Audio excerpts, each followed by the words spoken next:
So here we are, fourth week, just getting into the thick of things. And so far, we've talked about mindfulness in general, just being present for your life.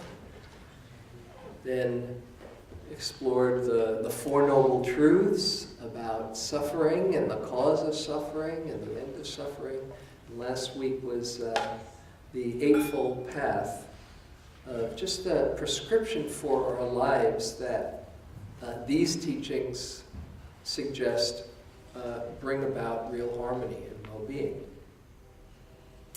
Tonight we're going to talk about some of the common difficulties that arise while you're doing this, trying to meditate, or trying to live your life as consciously as possible. It's not easy. You'd think, what could be easier than just, okay, sit and know you're breathing? It's really hard, isn't it?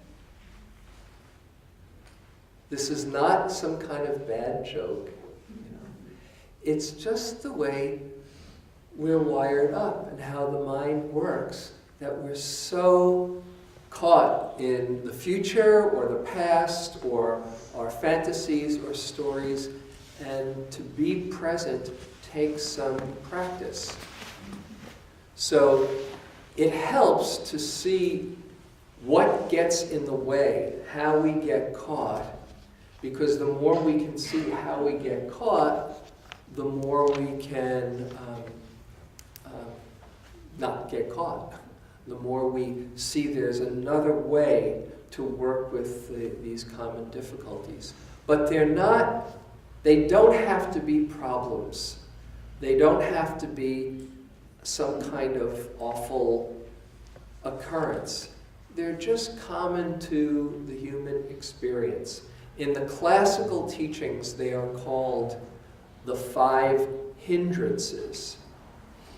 Now, they're hindrances because when you don't see them, they hinder clarity. But when you do see them, they actually become the richness of waking up, as one great Tibetan master used to call them, manure for enlightenment.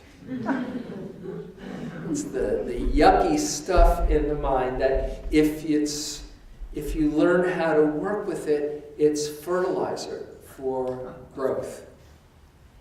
So I want to go through these 5, and you can see there are also the same principle in working with other difficult mind states. All of these are different mind states or emotions that color our experience. And when they color experience, we don't see clearly. But when we see, oh, that's how experience is being colored, we have a whole different relationship with them.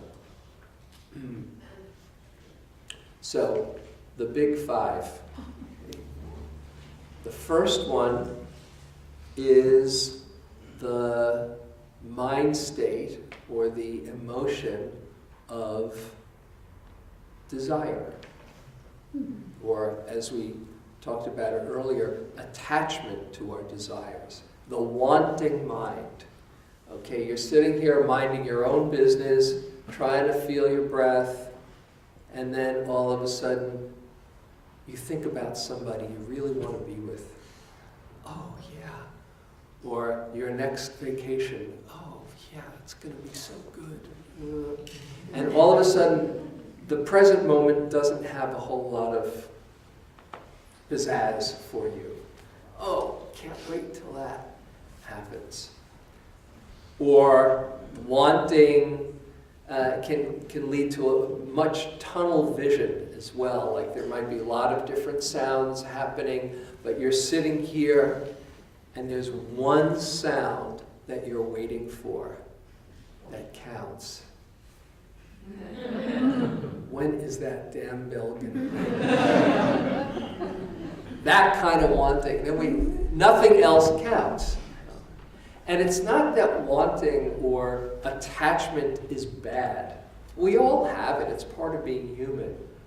But it colors our experience and keeps us looking outside of ourselves for well-being and happiness. And as we saw, we've been talking about, because everything is impermanent, because there's no lasting happiness, no matter how good the gratification is, it will, chances are, often, unless you're more aware, tend to reinforce the idea that gratification of desire is where happiness lies. And that means you're looking outside of yourself for wholeness and completion.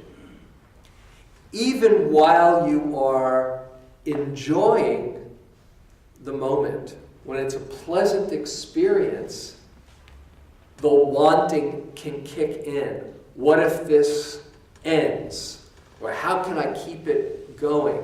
And in that, as soon as the mind topples forward to, oh, I don't want this to end, or I want more, we can't enjoy what's here right now. And I share a story of this that illustrates it quite well. It happened to me many years ago when my son Adam, who is now 25, was very young.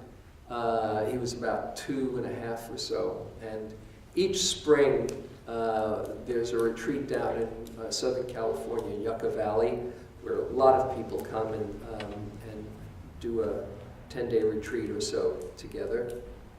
And I was teaching down there. I used to go down every spring. And I was with Adam. It was snack time, just the two of us. I'd spend some time with him each day besides the teaching.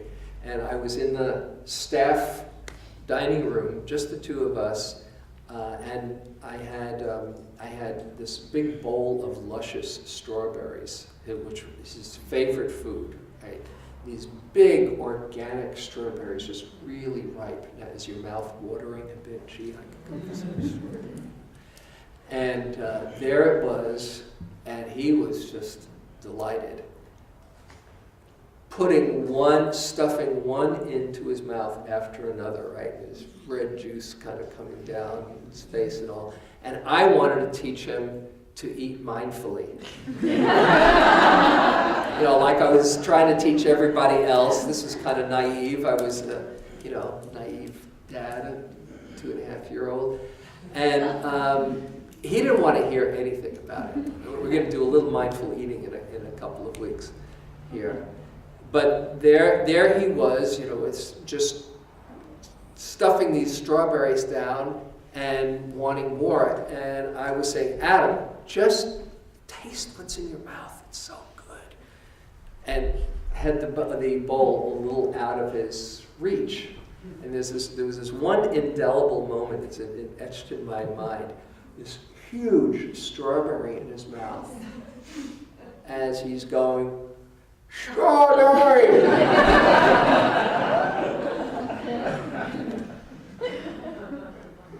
That sums up our predicament. We can't even taste what's here right now because, I want more! So, it's not that desire is bad. It's just, if you can't appreciate what's here right now, I'm all for appreciating what's here right now. That's why I teach a course at Awakening Joy. Don't miss the good moments. But if you are caught in attachment, wanting more, or wanting it to stay, whatever, when it just comes and goes, you're setting yourself up for suffering. We say somebody is burning with desire. And it can be painful when you're burning like that. It gets very hot.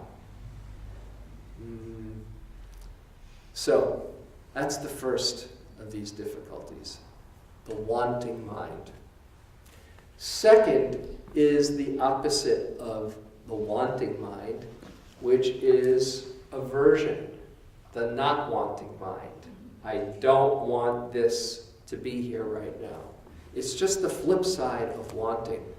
I don't want my knee to hurt, or my heart to hurt, or for this to be happening when it's happening, or for them to do what they're doing. And now I'm all for taking care of yourself when you can take care of yourself and improve your situation.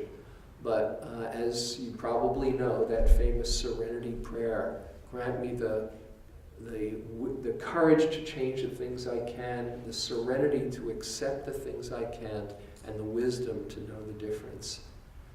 This is seeing if you can't change if this is how things are and they're not going your way, and there's not much you can do about it, you have two choices. Either wish they were different and be compounding your pain, or somehow come to terms with what's happening here and find some peace within it. The aversive mind has a whole range, a whole spectrum of colors. Just like the wanting mind has a whole spectrum of colors, from mild interest to lust to obsession to, the whole gamut of intensity. And the aversive mind can have, a mild irritation and annoyance to anger, to ill will, to hatred, to aggression and cruelty, But it's the mind that says, I don't like this, I don't want it. And it can either withdraw, and sometimes that's a wise thing to do, but if it's done with contraction and ill will, then that creates some suffering. Or it can strike out. And it's painful, isn't it? When we're caught up in anger and ill will, it really disturbs our